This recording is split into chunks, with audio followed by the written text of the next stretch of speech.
Welcome to the P's and Q's podcast. I'm your host, Quinay Foray, and I'm living my best life. And I want to help you live your best life too. Today, y'all, I am so excited. We have a very, very, very special guest on the P's and Q's podcast today. And her name is Genein Letford. Genein is a award-winning speaker, best-selling author, and corporate trainer on creative thinking and intercultural creativity. Okay. She's the founder of Cafe Strategies and has inspired and led many to reconnect to their creative abilities in order to produce innovative ideas for an inclusive workplace. She also has her very own podcast called the Create and Grow Podcast. And she's often called America's creativity coach for her work with reigniting creativity in the workforce. Welcome, Genein. Thank you. It's such an honor to be here to reconnect with you and to share some wisdom about how people can end their 2023, even though we just started, right? But continue their 2023 on the creative foot that they're meant to be on. Hey, we are here for it. There's so much alignment with creativity and spirituality, which is why it was important for me to have you here to share your journey and your findings. You've done a lot of research and you are the expert on creativity and you're very spiritual as well.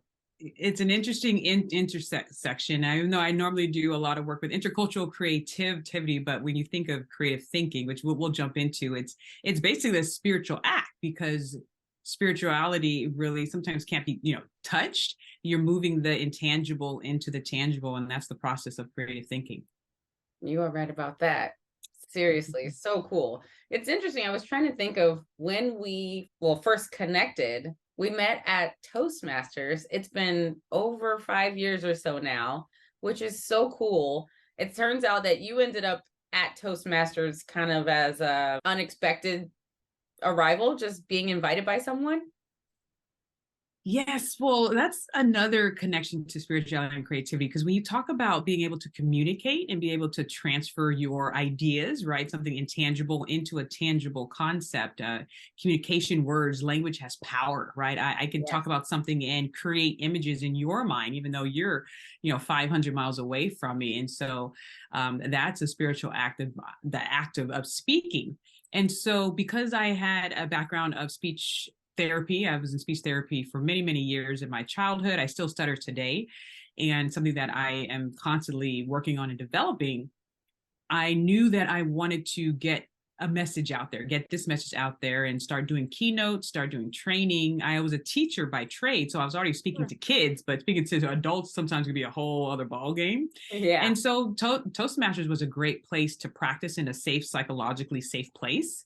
Yeah. And just learn how to craft the speech, learn how to get up there and practice, and then not say all the time, and or just really like yes, like I do it too. Don't worry. And so yes, and then you came to a few meetings and just really connected with you. Your spirit just jumps out of your heart, and I just know very well-rounded yet passionate people when I see them, and you were definitely among that group.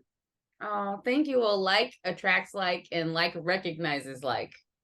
Truly. I feel the same way about you. Yeah, I'm so proud of you and everything that you're accomplishing. I look up to you so much when I look at my future roadmap and where I'm headed. And I'm just so grateful for you to take your time to be here to share your bright light with my viewers. It means so much to us. I know they're going to feel your energy through this and learn so much from you too. And I really want to know what guided you on this journey of discovering the power of creativity in the first place. Such a huge question. I think that we all should ask ourselves. And so, like I said, I started in my career as an elementary school teacher, loved it, loved the kids, loved the passion, and really just loved, as I look back, see how it was the womb, really the incubating space for what I'm doing today. While my passion and my work was so important there, anytime you're over, influencing lives, that's such an important position to be in. And I honor that time. But I also see that time as the foundational work on what I'm doing today. Basically, I say I didn't leave the classroom. I just expanded my walls. Now I'm the teacher of many thousands, millions around the world. Wow. instead of just 20 within 20 cute ones within a classroom. And I just realized, I remember one time I was looking at someone was like, offering this like company, this opportunity, when people come to you with a great opportunity. Yeah. And they were pitching, I think it was like selling cell phone plans or something, but it's like, yeah, you can make this much money and da da da. And I was looking into it, and I just remember telling myself, I never want to be in a position where I'm doing something just for the money. I got to get out of that phase to be. And back with my faith and with my spirituality, I started, and with the book that I wrote, the Debt to Destiny book, Yes. creating financial freedom from the inside out, I needed to reshape my relationship with money, and know that money was just a tool to get things done and not a validator of who I was as a person and my worth. And so once that shift happened, I remember telling myself, the things that I'm doing, like my job, I'm doing it because I'm able to grow creatively and I'm able to be a positive impact. And in order to do that well, I had to understand what creative thinking was, how important it is to a life well lived, and how connected it is to all the areas of a life well lived. The relationship, the financial, professional, personal, kinesthetic. Your physicalness. Just all the areas. You have different coaches talking about like your 8 different areas or whatever. Yeah. Creativity hits every one of them. And so once I really discovered that, that's when I really had to dive into the research from neuroscience, from cultural relations, and from the neurosomatic work that I'm also doing this year as well. That's big, because your current book has a lot of that research in it, right? The 7 gems of intercultural creativity. And you're pulling all of that information into this book. I haven't read that book yet, but it is on the next thing on my to-do list. Because it's right here. Sure, because your version is right, because your copy's right here. I'm putting in the mail with some diamond gifts. Because you are a diamond. And of course, if your readers want to reach out, they can find me at GeneinLetford.com or CaffeStrategies.com, CAFFE strategies. Yes. And I was so focused on creativity. And then I realized, wait, I can go to these different companies and organizations and even schools and do creative thinking training and development. But if people are in an environment where they're not able to exercise the creative thinking methodologies and skills and strategies needed, I can do all the training till the cows come home. They're not going to be able to execute. So things like being curious, going against the status quo, or at least questioning the status quo, having downtime so your default mode network turns on. Of course, for those of you listening, I'm holding up a model brain. I say I travel with 2 brains, the one in here and the one right here.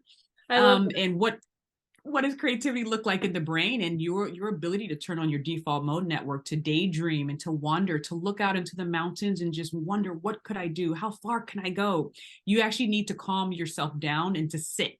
Right? Remember when you were a child and you would just be daydreaming of just like unicorns and different lands and everything? Sounds like yesterday for me. Yeah. Well, why did a lot of us lose that? And there's actually research that's saying that even though 5-year-olds enter the school system with 98% high creative thinking ability, by the time you're in your 30s, only 2% of the adult population has held on to that. So there we go. Wow. That says a lot, actually. Why society probably has shifted in the way that it is, because we're no longer encouraged to imagine the greatest possibilities. We're taught out of our creativity and out of our curiosity. And so part of my work is to help people be aware of that. And also the intercultural part, which I've trademarked, intercultural creativity, is the fact that we need to be in a culture that supports these creative skills and understand how our emotions and creativity and our interactions influence the creativity potential of how we see ourselves, but also how we see the creative potential of others. And so you're talking about, unconscious bias, and there's been a lot of talk about that with DEI work and inclusion work, but now I'm connecting it to creativity work, because unconscious bias stops your creative thinking. And in an out grouping, if I consider you to be a part of the out group, I will I will filter your ideas through a less than filter, as opposed to if I consider you being in my in group. Oh, So wow. all this pays, yeah. So let's say you come to me with a great idea, but I'm like, my brain's just like, yeah, you're not one of me. So whatever you say just gets filtered like a less than. Happens every Wow. day and we're not even aware of it. So as companies, organizations, and even our nation and the world, we're losing valuable ideas because of these issues that are connected with the inclusion and diversity and equity issues. Wow. These unconscious biases that are affecting our decisions and we don't even know it. And a Wow. lot of times it's not even like people are outright sexist or just doing these outright burning things. It's not that, like, that's extreme, but it could be maybe you were raised in a home where they said a lot of stuff that you weren't even paying attention to, but they said a lot of stuff about a particular group, that now your framework is that these particular people are less than. It's a lot of this, and you think that you're equal and you're fair and you're open, but Right. your subconscious reasoning is saying, nope, this person is not as good as you, just because of the culture you grew up in. So now's the time to be paying attention to that. Yeah, that's really, really important. I noticed on the cover of the book, the 7 different gems are in alignment with the chakra colors. Is there a relationship to that, or is this a lot a lot of beautiful? people have that connection, and once again, that's because lived experiences, people who are aware of that. Now personally, I was not aware of that. Now I am, and I've seen it. Wow. But I am aware of, when I look in the sky, there's a rainbow. So I'm Yeah. aware We the love rainbows. original colors, and that's a part of my spirituality as well. I believe there's a creator. I call God, and we know physically how rainbows are formed. The people think that it needs to be after the rain. That's not necessarily true. Rainbows come all the time. There needs to be a prism. And Yeah. that's why my logo is the diamond, because for so many metaphorical reasons, telling people to shine bright like a diamond, like the shirt that I have on, I shine am bright like a so gonna cop diamond, one of right? those. Yes, and yeah, I need to just order a whole bunch, and when I do, I will send you one, maybe for your birthday. Merry birthday, Thank right? you. We love birthday gifts. Um, Here for it. yes, but the diamond is such a wonderful piece to teach from, telling people, you may start out rough, hot, issues under pressure, but look at what you Yes. can have. And do you, by chance, you seem to be, I'm assuming now, but you seem to be a woman of loving bling bling every now I and am a then. Do you know sparkle the queen, force? Yeah, honey. thank you. That's a great way. You seem to Yes. be a sparkle queen. Do you know the 4 C's of a diamond? Really quick. The cut, the color, the clarity, and the Rabbits carrots. eat them. Thank you. Yes. I'm like, that's one of the most Yes. important ones. Well, I know. they all go together, right? Yes. But a Sometimes lot we of see people, these big giant rings and the carrots are huge, but honey, the clarity's off. Well, the cut is off, which affects the clarity. They all work together. they do. And I asked, which one do you think is the most important? And I love your answer. But a lot of people say the carrot, like, oh, the big, how big is it? Yeah. But actually, if you look at the diamond research, the cut is the most important. Yes. Because if you have a big diamond that's cut poorly, the light won't Refract. refract Yes. properly. And Yes. so I use that metaphor to say, okay, well, what can make the cuts? Or sometimes our struggles give us the cuts. Sometimes our ability to have new experiences or meet new people can Yep. give us different ways of seeing things. So, metaphorically, I can go like for 2 hours about that. But I just want people to see that, by number one, don't discard your struggles and your hard times. Like, you're like, you teach, always learn even from the hard times, and that can help your cut. Yes. And Ooh, I also love learn this. from people who are different from you. You don't necessarily have to take on everyone's beliefs, but just being aware that people may believe something different than you, and honoring that, that's huge.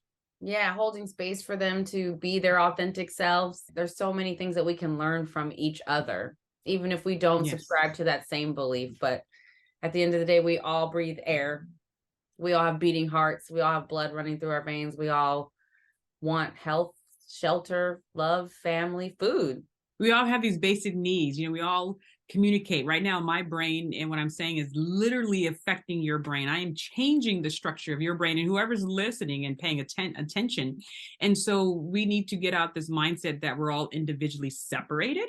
Yeah. Even the person you're passing on the street, you're connected to, your bodies are communicating without you even knowing it.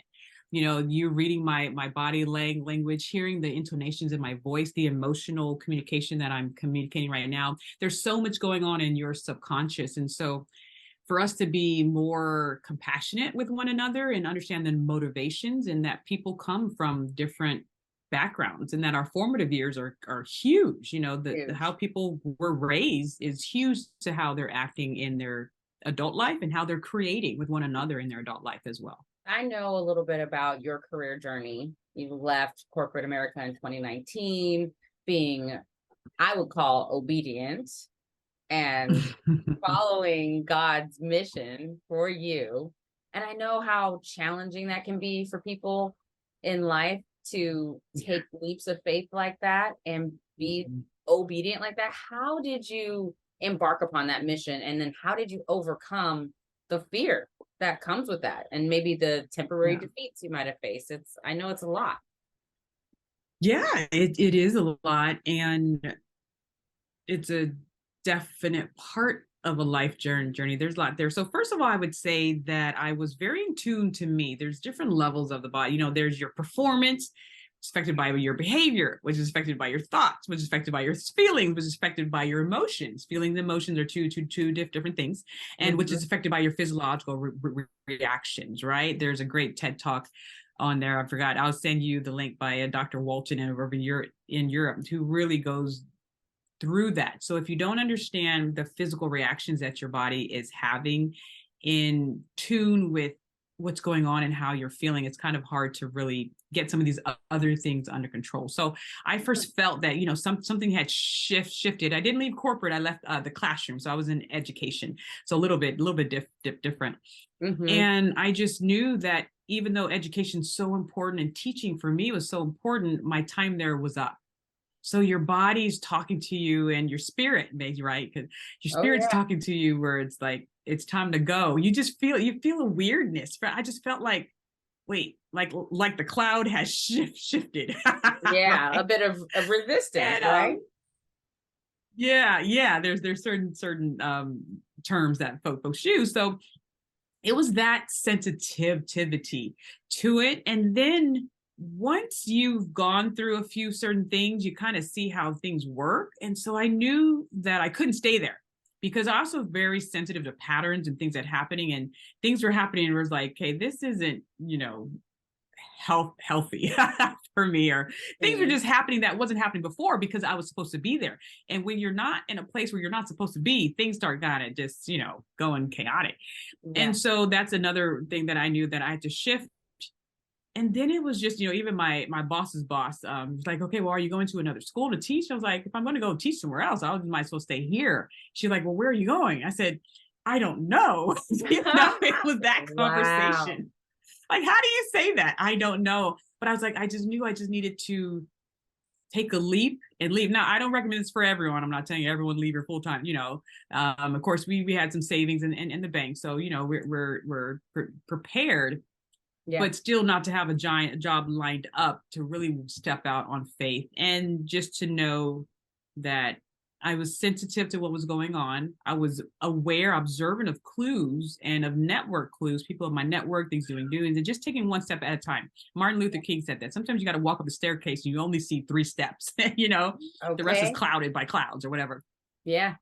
And so, just started just taking steps, and felt in my heart to talk about creativity first, and then intercultural. I was sitting in my chair, this very chair, and just staring out the window, and said intercultural creativity. I'm like, intercultural creativity? Well, I talk about cultural awareness, cultural competence, but them together. So I went online and I looked up the term. No, it wasn't anywhere, anywhere. Wow. And I was like, okay, well, maybe this is it. And then I still have it. I made sure to keep it. And now I want to tell that to your audience. If you want, you can have an epic life.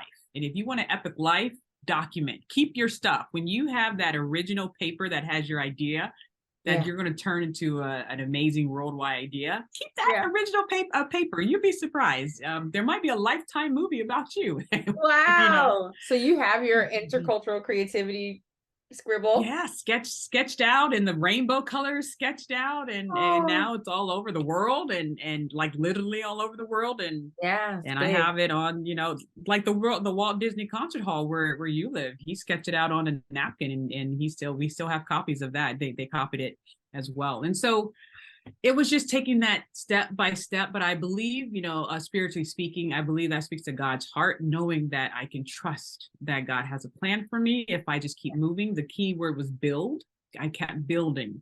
You got to do work. I can't really help people who are just laying on the couch saying God has a plan for me, and you're just like laying on the couch watching reruns of I Love Lucy. Like, it doesn't work that way. You got to put in the effort too, and do the research. And I'm a researcher, and I'm a teacher. So I believe that God acknowledges that and the work.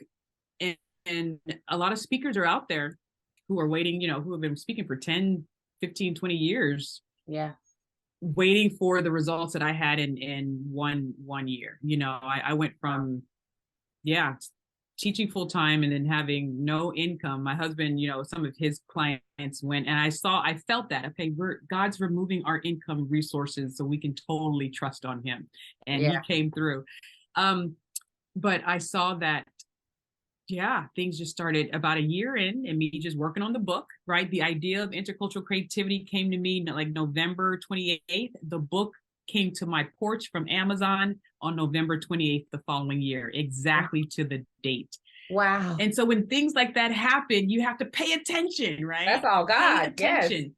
Yes. And I went from even filing for the Obamacare, because we needed healthcare, because I didn't have a job, because I was the one who carried the health insurance, and sitting there like in social services, signing up for even like food stamps. I'm like, what, Lord, what is going on? Yeah. And just saying trust. You're just saying pay attention and trust. And sometimes you'll be taken to your lowest low in order to humble you, number one. But just to show you that just take it by faith. And then next year I landed my first 5-figure speaking gig.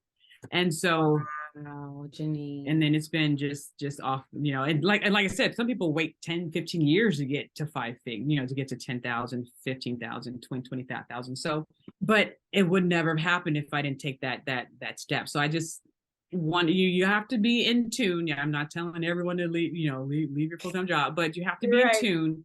But I wonder what would have happened if I said, no, I just want my security. But then 6 months later, the pandemic hit. I would have lost my job anyway. Right. To live an abundant life of greatness, you have to be humble, you have to be observant, and you have to walk in trust, knowing wisdom is all around you. I was dropping my son off, and I look over and I looked at a bush with 3 little birds. Like, there's like little birds, like just 3. Okay. And suddenly the song, 3 little birds sit on my doorstep singing sweet songs, right? That song comes up. I was like, the chorus goes, don't worry about a thing, right? Because every little thing's gonna. Well, if you look at the scripture in what I studied, the Bible, about don't worry, even God takes care of the birds. If you look over, there's 3 little birds. She's like, Bob Marley was actually writing that song from that scripture. Wow. And if you look at Dr. Eric Jarvis's work, who's a neuroscientist, who danced with the Alvin Ailey dance group, he's brilliant. Out of Rockefeller University, he talks about singing birds, a few songs that have that singing vocal capabilities, and how the speech and the song are in line in the brain, and we are singing beings, and all these connections were happening. So, but the main point I wanted to make with that is God will send you messages and wisdom through weird ways. Yeah. We're all walking past all of this because we're not paying attention.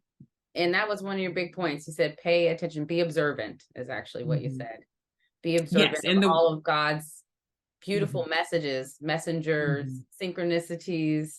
God will show us God's always showing us, but we do need to be observant and listen. What would you say is one of the greatest lessons that you learned in this journey? We are in a culture that is training us to focus on the wrong thing. The Latin meaning of observe is observare, which means to attend to. Like, what are you paying attention to? Hmm. And we are being trained to pay attention to how big your house is, the outside, what does your body look like, right? What color are you, the bottom of your shoes? Are they red bottom, black bottom? What's going on? There's three deaths that really shift the way I thought. Robin Williams, Maya Angelou, and my father. So right, because I remember going to my father's apartment and putting stuff in a box. I was like, he's no longer here, but all of this stuff is here. So why are we focused on getting all this stuff? Yeah. You know? Wow. That's a key And then, moment of reflection. yeah, but his book is here. And so with Maya Angelou and my father's book called Prudence, found on Amazon. Okay. Uh, And what's your dad's name so we can know the author? Albert Joseph Jefferson III, Albert Joseph Jefferson III. And so Prudence is a story of a woman. You learn all this wisdom through her story. He was brilliant, absolutely brilliant. Well, apples and trees. Yeah. And when Maya Angelou passed, that was another pivotal moment because I wasn't sad. Here's why. Okay. Because she is the epitome of a life well lived. It was her time to go. I'm not sad that she just went through the normal process of life, Right. Exactly. I'm not sad if you graduate from high school. That's we're supposed to, we're supposed to die. But I wasn't sad because she lived to her fullest. Yeah. And here's the thing. Here's the kicker that will change your listeners' lives. She's still here because her creativity is still here. If I want to learn from her, I just type in Maya Angelou and just watch a video. I can go to the library and pick up a book. I can go read her essays. I can go read her poems. It's like, what does it mean to be here? What it means to be here is to have your creativity doing what you've always meant it to do. And so that's why, my family just launched our first publishing company. And congratulations. Thank you. We just want to be conduits of people doing the work. So even when their bodies are gone, right? Yeah. They're still contributing. They're still creating. Maya Angelou is still blessing us, even though her physical body is gone. So even though we're supposed to take care of our body and, not abuse it. Yeah. Don't over focus on it. Eat well, exercise, meditate, and do your self-care. But a lot of people are taking care of their body and they're ignoring their spirit and their mind and their emotional care and these other elements that are way more important. So it's all together. It's all connected. It is all connected. I love how you said that is important. The impact that she made while she was here physically is still creating this giant ripple effect in this universe and so many others, I imagine. That's powerful. Yeah, my children's children will be impacted by her work. Truly. How many of us can say that? So it's the power of the idea. And if you look at the word idea, it means pattern and form, right? That's where it comes from, pattern and form. And if you look at the arts are all about patterns and forms and things like that. So yeah.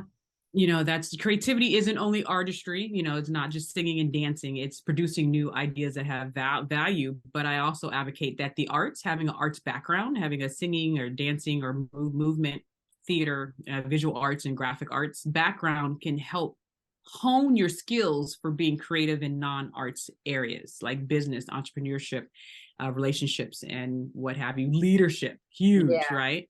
Oh, yes. Huge. So for someone that's listening who might be feeling stuck or blocked in their current reality, what do you think would be the first step for them to help unlock their creative potential and awaken that spirit, like spark it within them? The word distraction, right, has dis and then traction in it, right? So you're not moving. And one thing for me to get traction, it seems counterintuitive, is to kind of go out into nature and not move and just sit.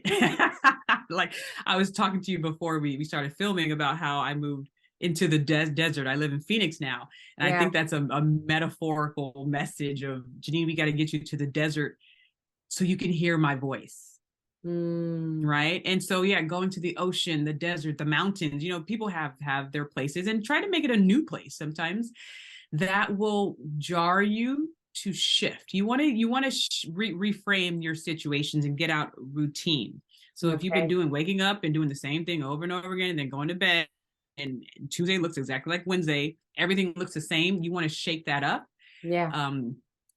And that's the first thing that I would recommend it. Getting quiet, hearing God, and just really asking different questions. You know, like instead of, what's the least that I can do to pass this class? You want to say, how far can I go? How big can I make this? What can I do?